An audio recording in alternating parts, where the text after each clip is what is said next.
गुरु चरणों च विराजमान गुरु रूप प्यारी साध संगत जीओ, वाहिगुरु जी का खालसा वाहिगुरु जी की फतेह। आप मनोहर गुरबाणी का शुभ श्रवण कर रहे सो। काका करण फडोलिया सगला खाया बस, ये दोए नैना मच्छू फिर देखने की आस।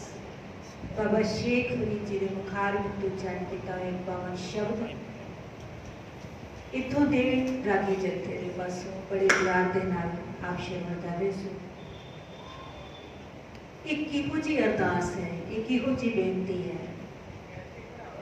उस रब जी के नाल उसनों मिलन का जो चाव है उसनों प्रगट करते हुए अपने उस शरीर की उस वेले की अवस्था जो बहुत बिरथ हो चुके हैं ते कंकाल हो गया है शरीर ते कानों संबोधित करते हुए बाबा फरीद जी कह रहे हैं ये दो नैना मच्छू फिर देखने की उस रब जी को वेखण की आस जी है, उस अल्लाह ताला को वेखण की ख्वाहिश जी वो मेरे अंदर बनी हुई है। बेशक मेरा सारा शरीर का मांस तुड़ तुड़ के खा लो पर इन्होंने नैना को ना छुओ, क्योंकि हजे भी उस रब को वेखण की जी मेरी अंदर अभिलाषा है वो बनी हुई है। तो साथ संगत इन्ना कोई प्यार उस रब की मिलन की चाहत जो होवे तो रब जी उन्होंने तो कण कण च वसते दिखाई दे जाने।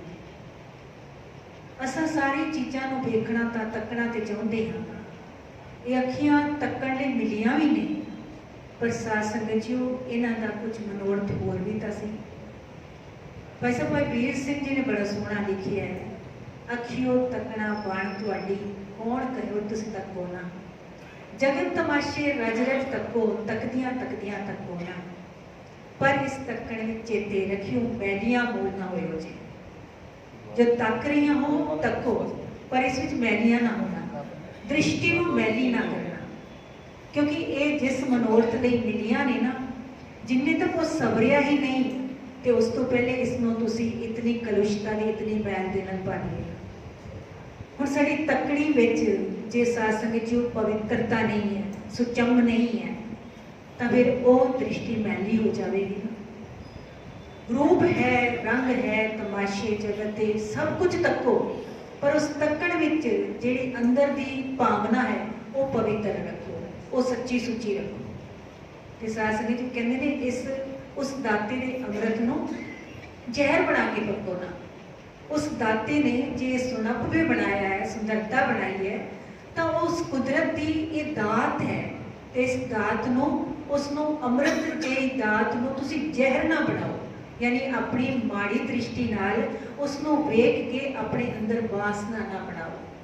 तो कितनी प्यारे सानू एक सिद्धांत दिते हैं, कितनी प्यारी एक समझ दी है कि असी साडे जीवन में जो मालक ने ये मनुखा जीवन दिता है इसका कुछ मनोरथ विशेष मनोरथ है, इससे ना कुछ सवारना है। तो सास जी आप जी वो पूंजी है उसनों ही गवाई जा रही, उसमें लाहा कटना सी, लाहा तक ही कटना है, असी जो मिली हुई पूंजी है उसनों ही गवाई जा रही। इस श्वासा की पूंजी अनमोलक है, बेशकीमती है, लखा करोड़ा खर्च करके भी कोई एक श्वास नहीं ले सकता।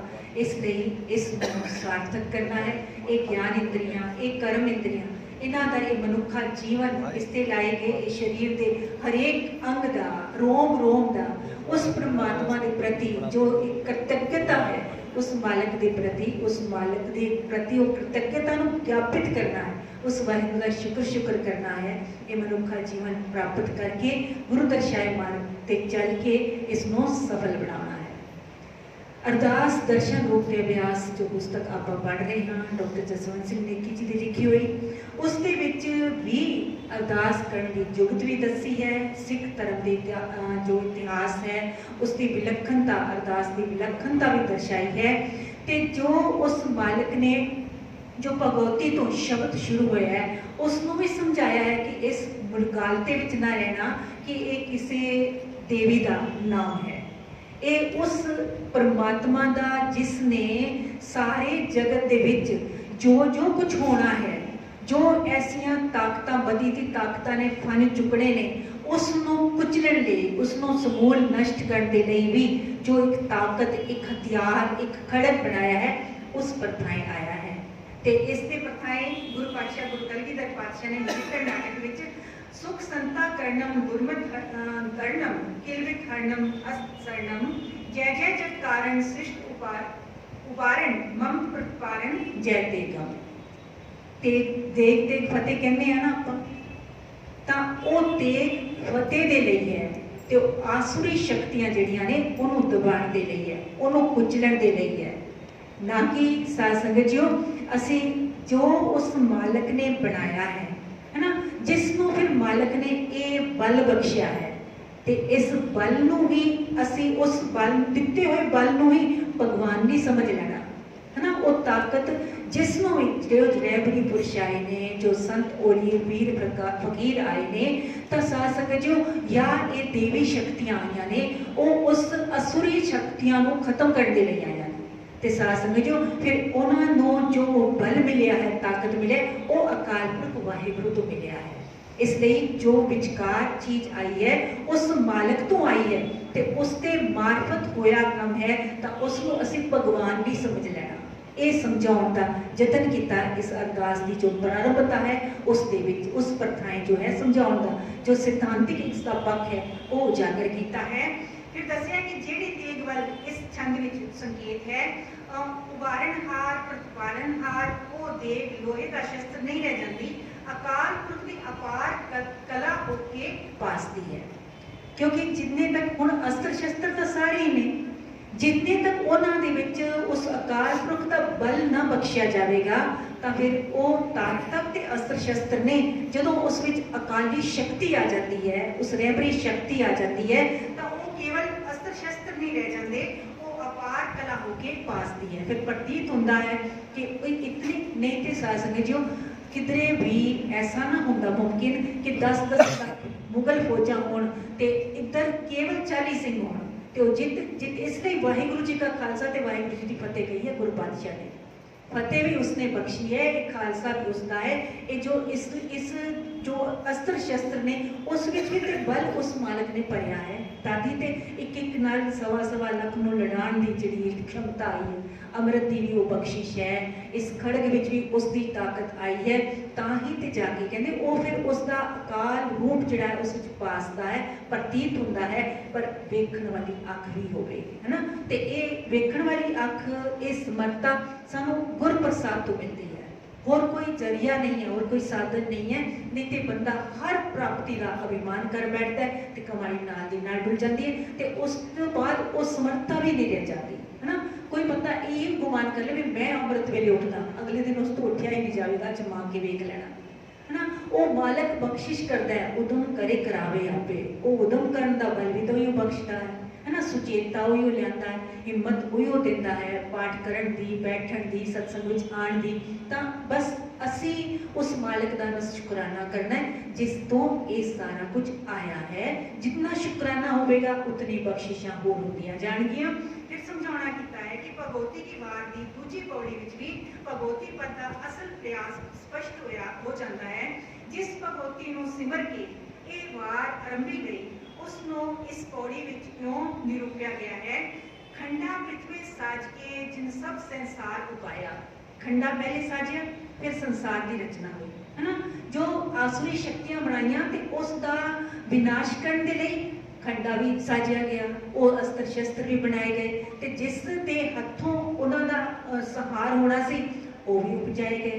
ते उस मालिक ने ऐसी कृपा की ना, वो सारी ताकत बल जो है उस बालक का है, अकाल पुरख वाहिगुरु का है। ये समझाने का यत्न किया है कि खंडा पृथ्वी साज के जिन सब संसार पाया, ब्रह्मा विष्णु महेश साज कुदरती का खेल रचाए बनाया। सिंध पर्वत मेदनी बिन थंबा गगन रहाया, सिरजे दानो देवते तिन अंदर बात जाया। तो ही दुर्गा साज के दैता का नाश कराया, तैथों ही बल राम ने नाम बाणा ऐसे काया। तैथों ही बल कृष्ण ने कंस केसी पकड़ गिराया। हुण सारे उदाहरण दिते ने, हर युग के उदाहरण दे दिते ने कि जिस जिस युग विच जिस जिस तरह की आसुरी शक्तियां पैदा हुई, बल उन्होंने कोल भी कम नहीं सी, उन्होंने भी बड़े जप तप करके बल हासिल किया उस परमात्मा तो, पर उन्होंने असली ताकतां की हार तो दिखानी सी ना, उसते जित प्राप्त करने के लिए तो फिर मालिक ने ऐसी शक्तियां भी बनाईया जो उन्हों का मर्दन कर सकन, उन्होंने स्कूल उन्होंने नाश कर सकन। राम जी का भी जिक्र करता, जो दुर्गा का भी जिक्र कर दिता, कृष्ण का भी जिन्होंने कंस का संहार किया उसका भी जिक्र किया।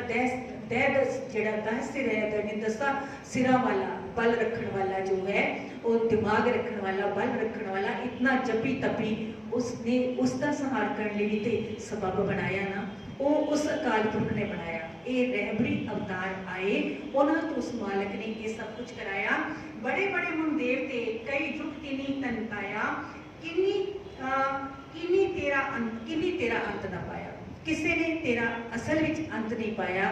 ते सासनी जो अंत पाना मनोरथ भी उस रब ने नहीं बनाया, उस मालिक का अंत पाना भी किसी भी रहबरी पुरुष के जीवन का भी मकसद नहीं है।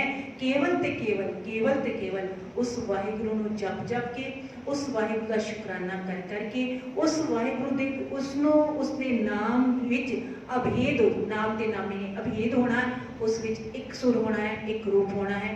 ये मनोरथ है इस मनुखा जीवन का, तो इस दे लई अरदासां करनियां ने, जोदड़ियां करनियां ने।